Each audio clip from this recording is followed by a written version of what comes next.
Okay, so August of 2019, I was diagnosed with sarcoidosis in my liver.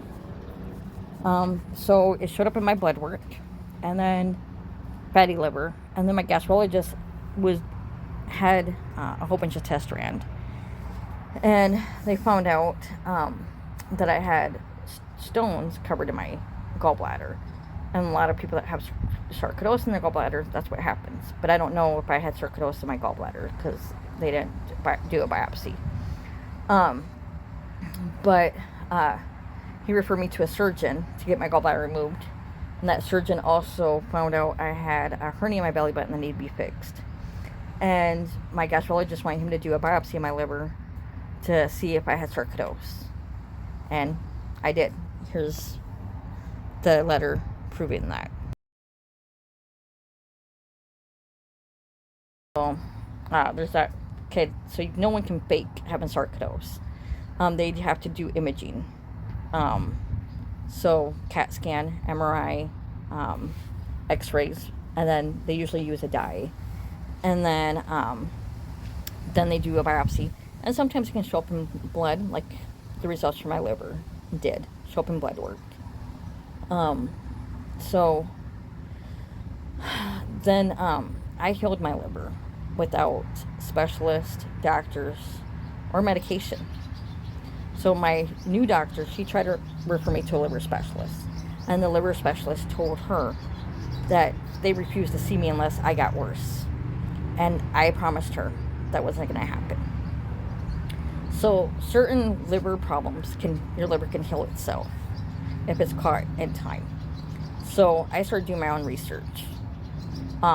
Salmon and spinach helps heal your liver. I also was cooking with turmeric, but you have to cook with black pepper when you're cooking with turmeric to make it work. Cumin, garlic, ginger, rosemary. Also, these help. But if you're on any blood thinners, careful using turmeric because it's also a blood thinner.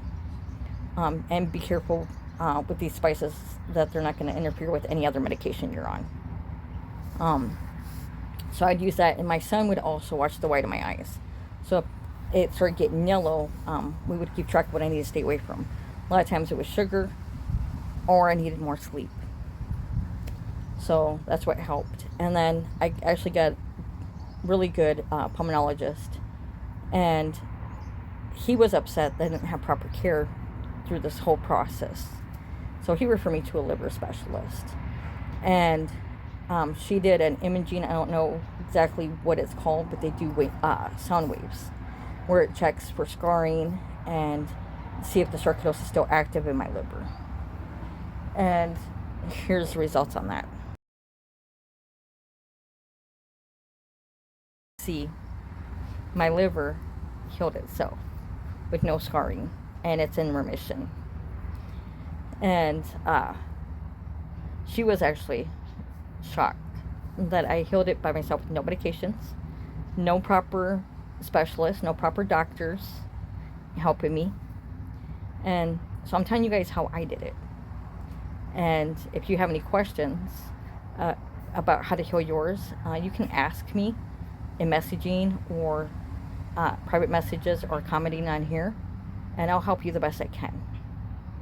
I may not have all the answers, and everyone's different. All right, we're in this fight together, and don't give up. Much love, you guys. Bye.